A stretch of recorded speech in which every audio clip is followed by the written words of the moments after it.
तो हेलो तो everyone, I hope, मैं आशा करता हूँ कि आप अच्छे होंगे। चलिए अपन उसी चैप्टर को आगे बढ़ा लेते हैं। हमारा चैप्टर चल रहा था जनन चैप्टर, और आइए हम आगे बढ़ा लेते हैं। एक्चुअली बहुत बिजी रहता हूँ आजकल, इस वजह से क्लासों का रिकॉर्ड कर पाना बहुत मुश्किल हो पा रहा था मेरे लिए। कोई बात नहीं, मैंने ये समझ लीजिए कि मैंने आपकी जिम्मेदारी ली है, तो मेरा वो फर्ज बनता है कि मैं उस जिम्मेदारी को अच्छे से निभाऊँ। क्लियर है? चलिए आइए बिना टाइम वेस्ट किए अपन अगला टॉपिक डालते हैं। 5 स्टार के साथ टॉपिक डालना, ये कई बार इस साल भी क्वेश्चन पूछा गया है। ठीक है, तो 5 स्टार के साथ टॉपिक डालना, परागण क्रिया। परागण क्रिया, परागण क्रिया। ठीक है, शायद कि मुझे जहाँ तक अंदाजा, शायद मैंने परागण क्रिया आप लोगों को पढ़ा दी है, वरना नहीं भी पढ़ाई हो तो एक बार रिवाइज कर लेते हैं। ठीक है, परागण किसे कहते हैं, लिख लो जल्दी जल्दी। परागकोश से, परागकोश से परागकण का निकलकर वर्तिकाग्र पर आना, वर्तिकाग्र पर आना परागण कहलाता है, परागण कहलाता है। ठीक है, परागण क्रिया किससे कहते हैं, हमने पौधे का डायग्राम बनाया था। ठीक है, ऐसा तो इस परागकोश से परागकणों का निकलकर अगर वर्तिकाग्र पर आए तो उसे बोलेंगे परागण क्रिया।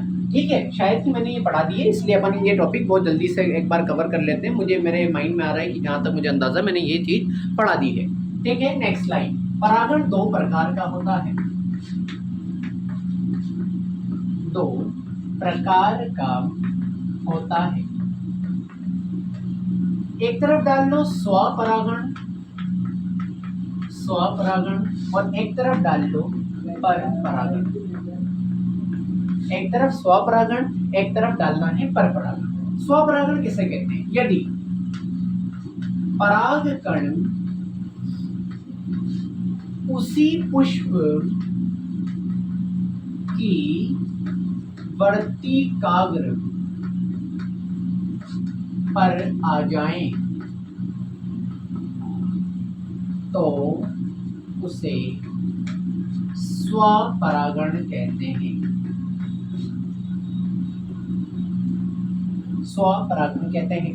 और परपरागण में लिखेंगे यदि परागकण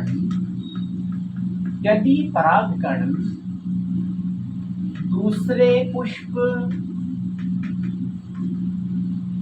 की वर्तिकाग्र, दूसरे पौधे की लिख लेना, दूसरे पौधे के पुष्प लिखना, दूसरे पौधे के पुष्प की वर्तिकाग्र पर जाएं तो उसे परपरागण कहते हैं। ठीक है, परागण दो प्रकार का। अब मैं देखिए समझ लो पहले, अगर कोई फूल है और इसी का परागकण इसी के वर्तिकाग्र पर गिर जाए तो उसे बोलेंगे स्वपरागण। स्व का मतलब स्वयं हो जाना, और परागण, पर यानी पराया, अपना नहीं, पराया। तो पराया का मतलब किसी और का परागकण किसी दूसरे पौधे की वर्तिकाग्र पर जाके गिर जाए, उसका नाम बोलेंगे परपरागण। आई होप आप लोगों को क्लियर होगा। जल्दी से उतार लो, जहाँ तक कि मुझे अंदाजा, शायद मैंने ये सब पढ़ा रखा है आपको। ठीक है, थोड़ा सा पॉज करके उतार लिया करिएगा, थोड़ा अपन की स्पीड अब थोड़ा ज्यादा रहेगी।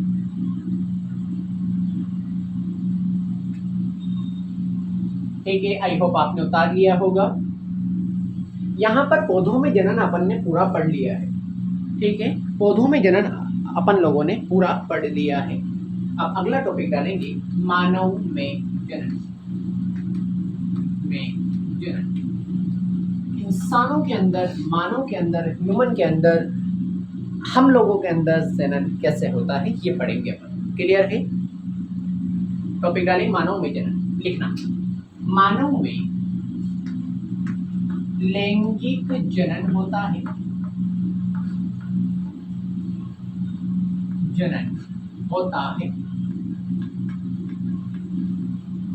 यानी इंसानों के अंदर कौन सा जनन देखने को मिलता है, लैंगिक जनन। अपन ने पहले के टाइम पे पढ़ा था अलैंगिक जनन, लैंगिक जनन। लैंगिक जनन इंसानों में देखने को मिला था, मानव के अंदर, और अलैंगिक जनन छोटे जीवों में देखने को मिला था। तो मानव के अंदर सबसे पहले लाइन आएगी, मानव के अंदर कौन सा जनन होता है, तो हमारा आंसर लैंगिक जनन। क्लियर है। अब अगला टॉपिक डालिएगा। लैंगिक जनन को पढ़ने से पहले हम लोगों को पढ़ना पड़ेगा लैंगिक परिपक्वता।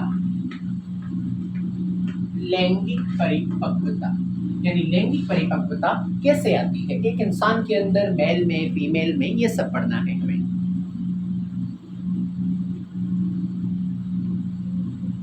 ठीक है, टॉपिक डाला, लिखना स्टार्ट करें। लैंगिक परिपक्वता लिखो। जीवन का वह काल, जीवन का वह काल, काल का मतलब तो समझते हो, टाइम, यानी वो समय जब नर में शुक्राणु तथा मादा में अंडाणु का निर्माण शुरू हो जाता है, उसे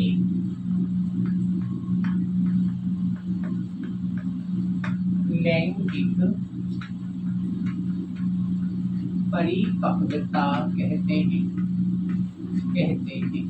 यानी कि एक इंसान के अंदर, इंसान में नर और मादा, तो नर के अंदर और मादा के अंदर मिनिमम आप ये सोच लीजिए 10 से 12 साल 13 साल की एज में नर में तो शुक्राणु बनना शुरू हो जाते हैं, स्पर्म, और मादा के अंदर अंडाणु यानी कि ओवम बनना शुरू हो जाते हैं। तो इसी के प्रोसेस को जब वो शुरू हो जाए तो उसी को ही क्या नाम दे देंगे, लैंगिक परिपक्वता। यानी कि जीवन का वह काल, काल बोले तो समय, जब नर में तो शुक्राणु बनना तथा मादा में अंडाणु बनना शुरू हो जाए तो उसे लैंगिक परिपक्वता कहते हैं। आई होप आपको क्लियर होगा, जल्दी से उतार लीजिए।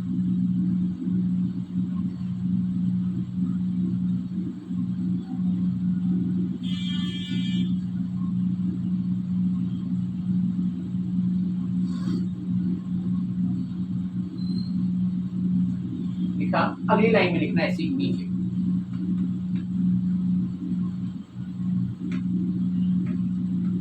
किशोरावस्था की इस अवधि को यौवनारंभ कहते हैं। यानी कि किशोरावस्था, किशोरावस्था बोलते हैं जब इंसान किशोर बनना शुरू होता है। किशोर बोलते हैं 10 से 12 साल की स्टेज के बाद के लोगों को। तो किशोरावस्था की इस अवधि, अवधि यानी टाइम को क्या बोला जाता है, यौवन आरंभ। यौवन यानी यौवन का, यानी शुक्राणु और अंडाणु का आरंभ, आरंभ यानी शुरू होना, यानी शुक्राणु और अंडाणु बनने की प्रोसेस का शुरू होना, उसी प्रोसेस को नाम दिया गया है यौवन आरंभ। आई होप आपको क्लियर हो, छाप लीजिए।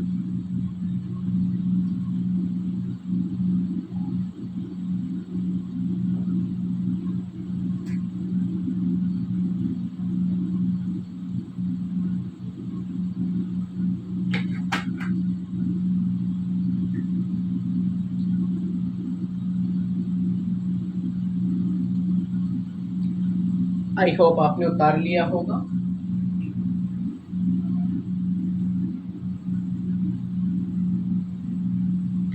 ठीक है, अब हम पढ़ेंगे कि यौवन आरंभ पे क्या क्या परिवर्तन, चेंजेस आते हैं। लड़के के अंदर क्या चेंजेस आते हैं, आपने देखा होगा 10 से 12 साल 13 साल के बाद लड़कों के हल्की हल्की दाढ़ियाँ आने लग जाती हैं, या दाढ़ियों के बाल आने लग जाते हैं। ठीक है, आवाज़ का भारी होने लग जाती है, लड़कियों के अंदर आवाज़ तीखी होना शुरू कर देती है। ठीक है, उनके ब्रेस्ट जो हैं वो वृद्धि यानी ग्रोथ करना शुरू कर देते हैं। तो वही पढ़ेंगे। ठीक है, नेक्स्ट टॉपिक डालेंगे यौवन आरंभ पर परिवर्तन।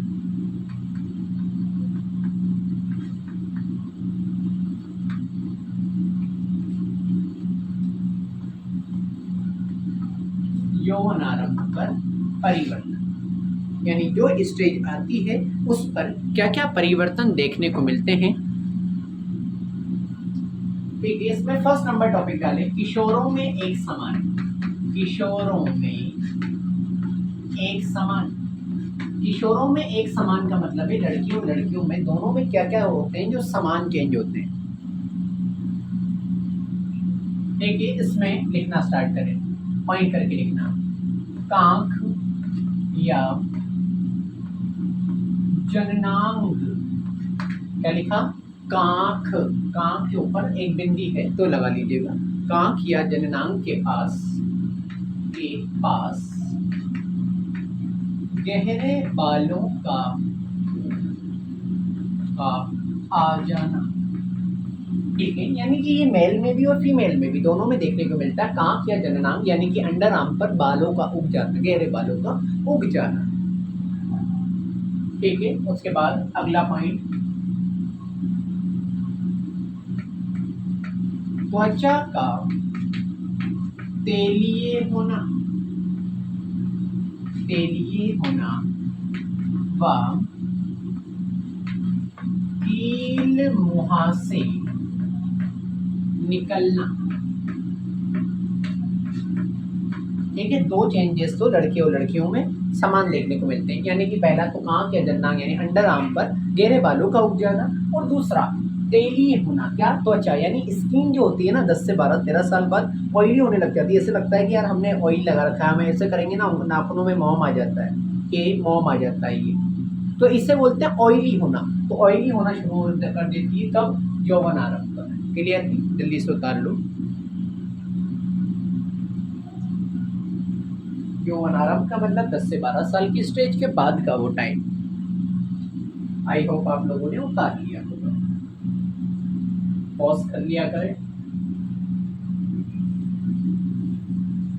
ठीक है, फर्स्ट नंबर हमने लिखा कि किशोरावस्था, किशोरों में समान।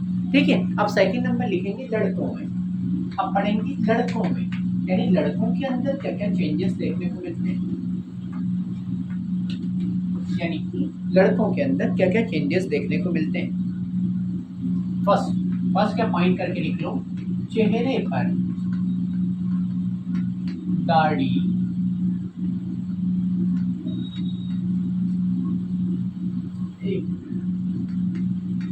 दाढ़ी, मूंछों का आ जाना। क्या, फर्स्ट पॉइंट तो मैंने लिखा है चेहरे पर दाढ़ी मूंछों का आ जाना। उसके बाद अगला, आवाज का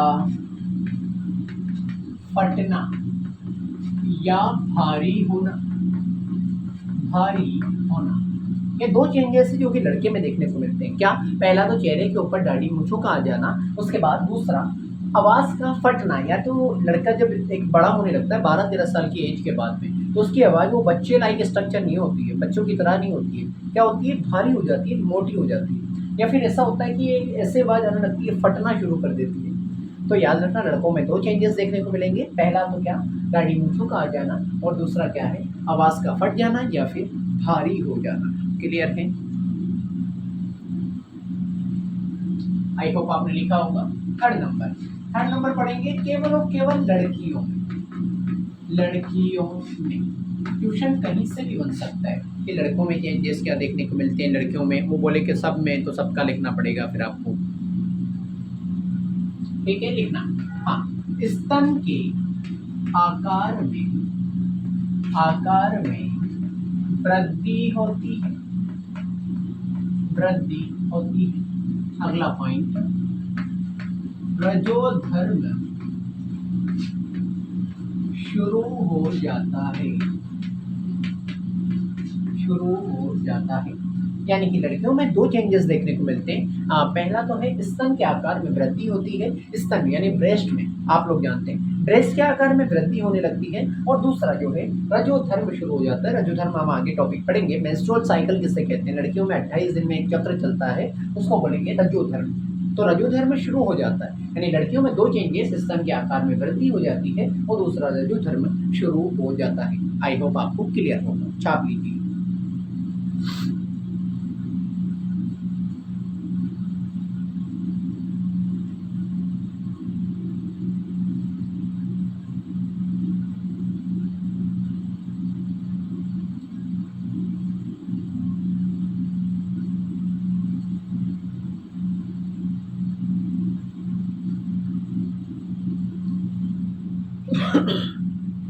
उतार लिया होगा आपने।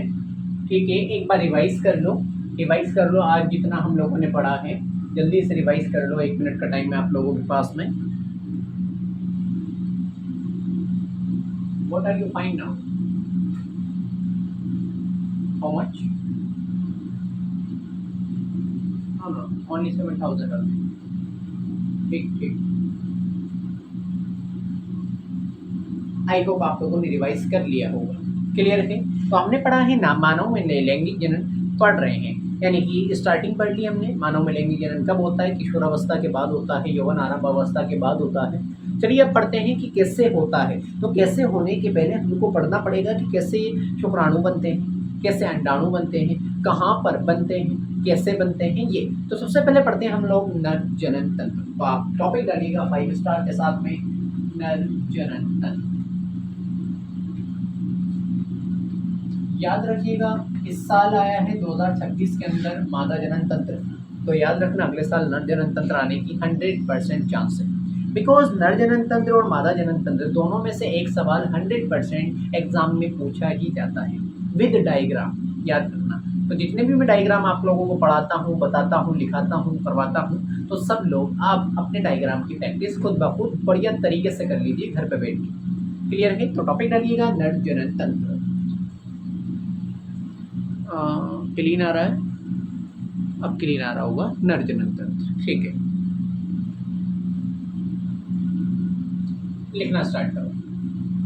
नर जनन तंत्र में निम्न संरचनाएं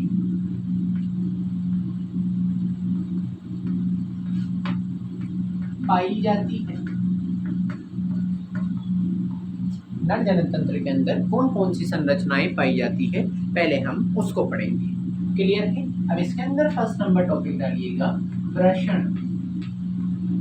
वृषण इंग्लिश में बोलते हैं टेस्टिस। वृषण इंग्लिश में बोलेंगे टेस्टिस। ठीक है, लिखें वृषण उदर गुहा, उदर गुहा के बाहर वृषण कोश में, वृषण कोश में उपस्थित होते हैं। यानी वृषण क्या होते हैं? सबसे पहले आपके वृषण कोश, उदर गुहा। तो क्या मैंने बोला? वृषण उदर गुहा के बाहर। उदर गुहा बोलते हैं हमारे पेट को। तो पेट के बाहर एक थैलेनुमा डाइक स्ट्रक्चर होता है, जिससे बोलेंगे वृषण कोश। यानी थैले के अंदर क्या होते हैं? वृषण होते हैं। तो याद रखना 100% कई बार क्वेश्चन आ गया है कि वृषण कहाँ होते हैं। तो याद रखना उदर गुहा के बाहर वृषण कोश में उपस्थित होते हैं। क्लियर थी? जल्दी उतारो। ठीक है, नेक्स्ट टाइम वृषण कोश का तापमान,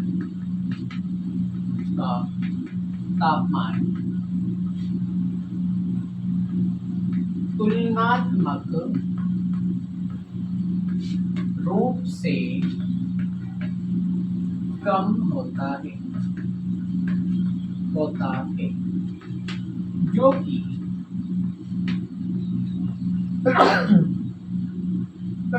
सॉरी शुक्राणु के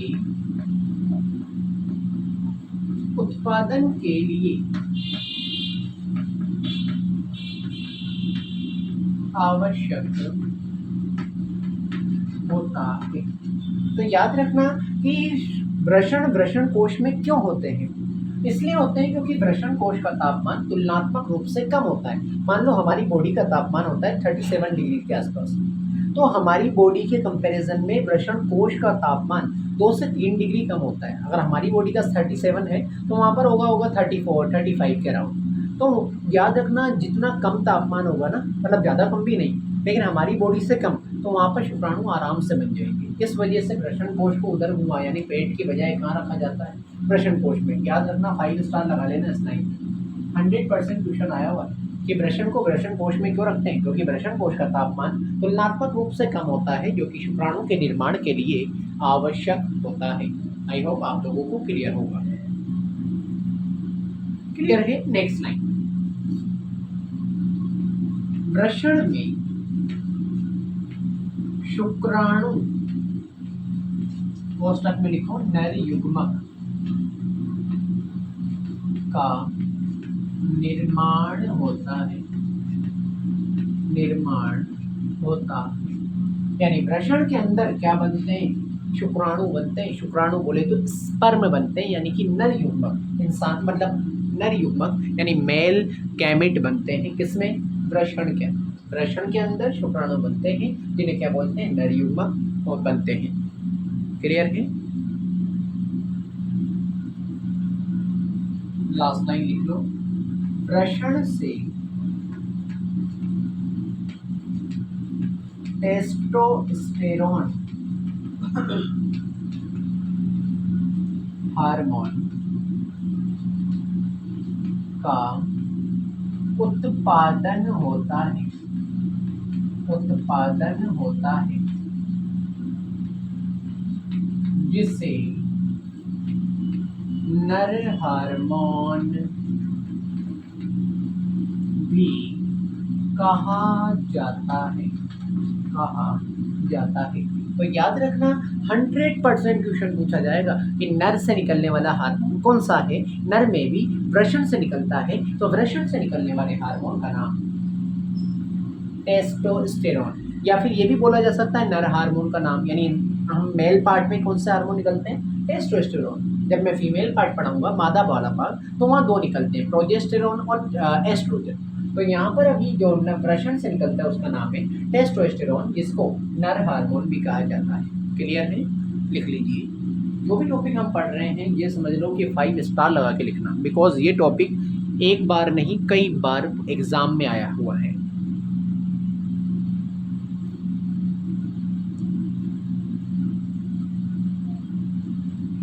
तो आई होप आप लोगों ने उतार लिया होगा।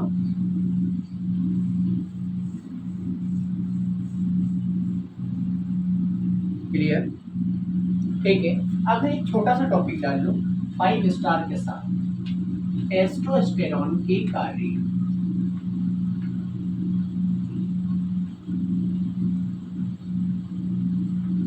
कि क्या काम करता है टेस्टोस्टेरोन, जो नर में निकलता है ना हार्मोन, वो क्या काम करता है। तो कई बार क्वेश्चन आया हुआ है।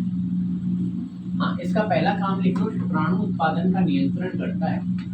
शुक्राणु उत्पादन का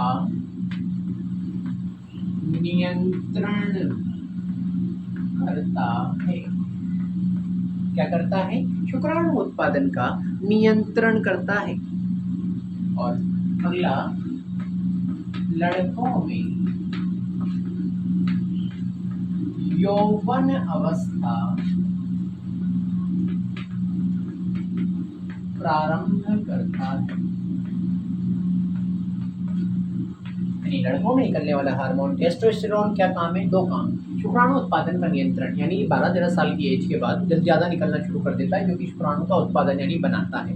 उसके बाद दूसरा, लड़कों में यौवन अवस्था। यौवन अवस्था अभी आज थोड़ी देर पहले अपन ने पढ़ी, क्या, यौवन अवस्था ये 12-13 साल के बाद की स्टेज का टाइम याद रखना।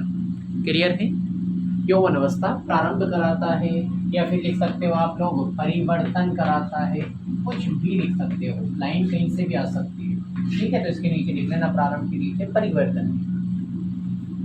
आई होप आप लोगों को क्लियर होगा टेस्टोस्टेरोन के दो कार्य। पहला, शुक्राणु उत्पादन का नियंत्रण, दूसरा, लड़कों में यौवन अवस्था का प्रारंभ कराना या फिर परिवर्तन कराना। जिसको मैं 5 स्टार लगाऊं, समझ लो कि 100% कहीं ना कहीं कोई से भी एग्जाम में वो पूछा गया होगा। क्लियर है। हमने पहला पार्ट पढ़ लिया नर जनन तंत्र का प्रश्न। अब दूसरा पार्ट में टॉपिक डालिएगा शुक्रवाहिनी।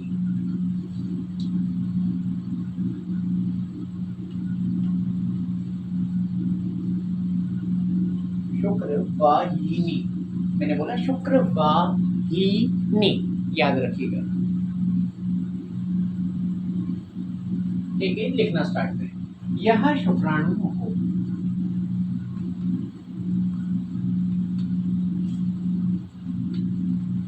वृषण से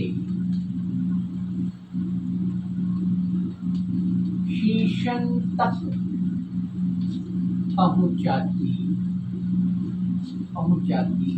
क्या करती है वृषण, शुक्रवाहिनी, ये शुक्राणुओं को, ये वृषण है मान लो, तो ये वृषण से ये शीशन है, शीशन बोलते हैं जहाँ से शुक्राणु बाहर आते हैं। तो ये शुक्रवाहिनी यहाँ से एक नलिका निकलती है जो कि शुक्राणु को वृषण से उठा के कहाँ लाती है, पेनिस यानी कि शीशन में लाती है। क्लियर है, लिख लीजिए।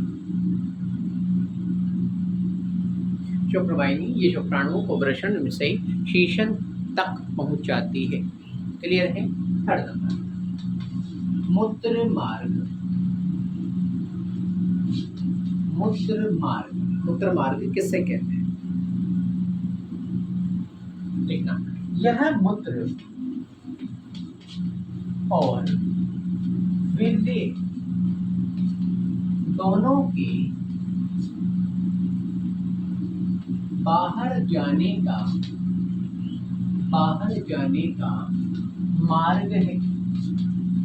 क्या बोला मैंने? मूत्र मार्ग। ये है मूत्र और वीर्य। मूत्र यानी मूत्र आप तो जानते ही हैं, और वीर्य का मतलब मैं बता देता हूँ, स्पर्म वगैरह या शुक्राणु वगैरह। मूत्र और वीर्य दोनों के बाहर जाने का मार्ग है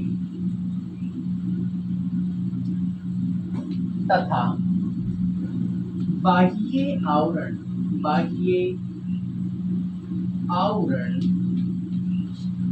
के साथ इसे शीशन कहते हैं। ठीक है, मैं बता देता हूँ। मान लो ये वृषण है, तो मूत्र मार्ग क्या है? आप जो ऐसे यानी इस मूत्र मार्ग से वीर्य भी निकल रहा है, वीर्य बोले तो शुक्राणु, ठीक है, यानी कि शुक्राणु भी बाहर आ रहे हैं, यहीं से ही मूत्र भी बाहर आ रहा है। तो ये जो मार्ग है, इस मार्ग का नाम ही क्या है? मूत्र मार्ग। क्लियर है, छाप लीजिए जल्दी से।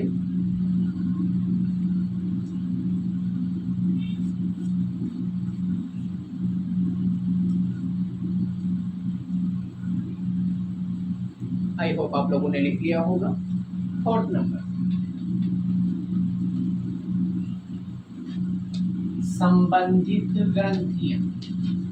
मानव जनन तंत्र के अंदर कौन कौन सी ग्रंथियां होती है? तो संबंधित ग्रंथियां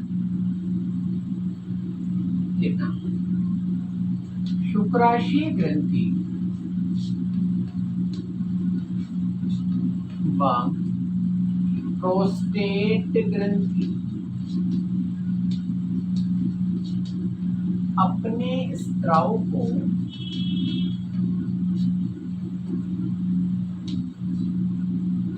शुक्रवाहिनी में डालती है। तो याद रखना, मानव में मेल वाले पार्ट में दो ग्रंथि तो मेनली देखने को मिलेगी, मिलती तो एक और है, लेकिन हमारे सिलेबस में भी उसे नहीं दे रखा है। ठीक है, तो याद रखना, शुक्राशय ग्रंथि, एक ग्रंथि का नाम तो क्या है? शुक्राशय ग्रंथि। हम डायग्राम बनाएंगे ना जब, आपको क्लियर हो जाएगा। और दूसरी ग्रंथि का नाम क्या है? प्रोस्टेट ग्रंथि। तो कोई उठा के पूछ ले नर जनन तंत्र में कितनी ग्रंथि, तो हमारी 10th क्लास में 2 ग्रंथि। कौन सी? शुक्राशय ग्रंथि और प्रोस्टेट ग्रंथि। अपने स्त्राव को, स्त्राव का मतलब है केमिकल बनाती है, जैसे समझ लो पानी की तरह, तो उस पानी की तरह केमिकल को किसमें डालती है? शुक्रवाहिनी, नलिका में डालती है। बिहार शुक्रवाहिनी हम लोग ऊपर पढ़ के आए हैं। आई होप आप लोगों को क्लियर होगा।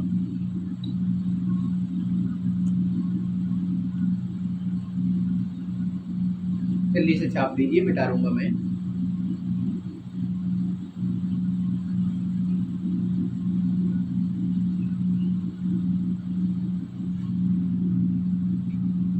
आई होप आपने उतार लिया होगा।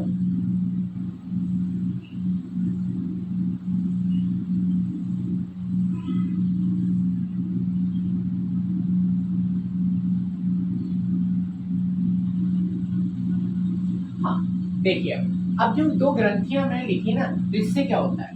तो इससे शुक्राणु तरल माध्यम में आ जाते हैं। क्या होता है? इससे शुक्राणु यानी जो पानी उन्होंने लिक्विड स्त्राव किया, डाला, इसकी वजह से शुक्राणु जो गाढ़े पानी में थे वो किसमें आ जाते हैं? तरल माध्यम यानी पतले पानी की तरह उसमें आ जाते हैं। ठीक है, देखिए जल्दी। और ये तरल माध्यम है, यही शुक्राणु को पोषण प्रदान करता है। तो लिख सकते हैं आप, ये है माध्यम। शुक्राणु को पोषण प्रदान करता है। क्या ये तरल माध्यम ही, और एक जो ग्रंथियों ने लिक्विड निकाला, केमिकल निकाला, वही माध्यम ही क्या करता है, शुक्राणुओं को पोषण प्रदान यानी शुक्राणुओं को खाना खिलाने का काम यही ग्रंथियां ही करती हैं। ठीक है, नेक्स्ट पॉइंट, यह उनके स्थानांतरण में सहायता करता है। क्या, अब मान लो कि यहाँ से शुक्राणु आ तो रहे हैं, लेकिन शुक्राणु तो गाढ़े होते हैं। अब इसमें अगर गाढ़े चीज़ों को यहाँ लाओगे तो थोड़ा सा दिक्कत आएगी। तो अगर यहाँ पर लिक्विड आ गया, पानी आ गया, तो आराम से ये लेके आ जाते हैं। तो मैंने लिखा ये उनके स्थानांतरण यानी इधर से इधर ले जाने में क्या करते हैं, सहायता करते हैं। क्लियर है?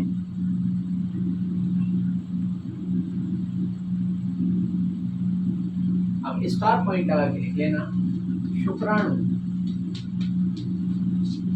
और ग्रंथियों का स्त्राव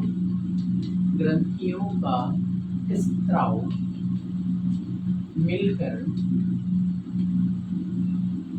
वीर्य बनाता है।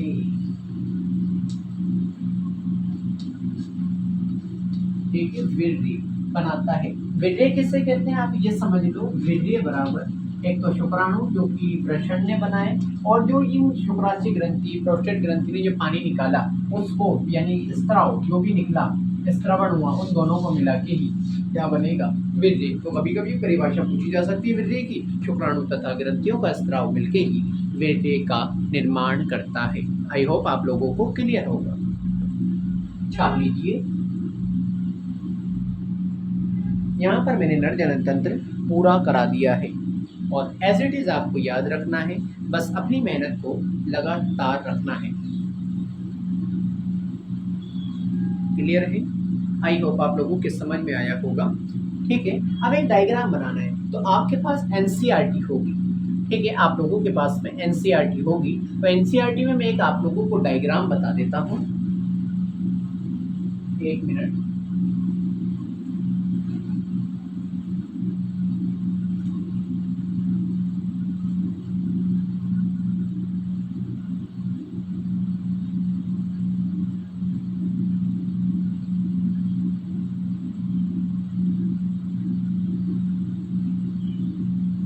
मैं आप लोगों को एक डायग्राम बता देता हूँ नर जनन तंत्र का। वो डायग्राम आप लोगों को एज इट इज ऐसे ही बना लेना है।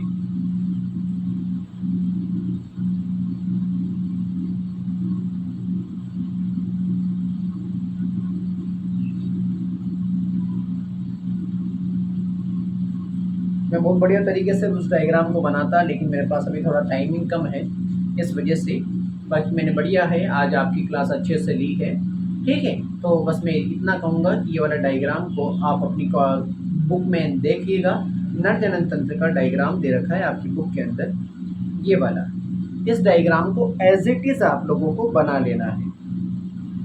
ठीक है, इस डायग्राम को एज इट इज आप लोगों को बना लेना है, और जो भी बना ले आप लोगों को मुझे व्हाट्सएप के ऊपर, आपके पास सबके पास मेरे नंबर हैं, तो व्हाट्सएप के ऊपर आप मुझे डालेंगे कि हाँ हमारा डायग्राम बन गया है। ये पूरा इन सब के नाम लिखेंगे आप लोग, उसके बाद नीचे नाम लिखेंगे मानव का नर जनन तंत्र। ठीक है, अपनी एनसीईआरटी को खोलेंगे आप, एनसीईआरटी में आपको ये मिल जाएगा। याद रखना, पेपर के अंदर नर जनन तंत्र और मादा जनन तंत्र दोनों में से एक क्वेश्चन तो 100% आते ही हैं। तो आई होप आप लोगों को क्लियर हो गया होगा। डायग्राम सबकी कोशिश करें, डायग्राम बनाने की प्रैक्टिस करते रहें, बाकी का साथ बनाए रखें। अब से वीडियो रेगुलर आएगी। ओके, चलिए मिलते हैं नेक्स्ट वीडियो के अंदर, तब तक के लिए थैंक यू।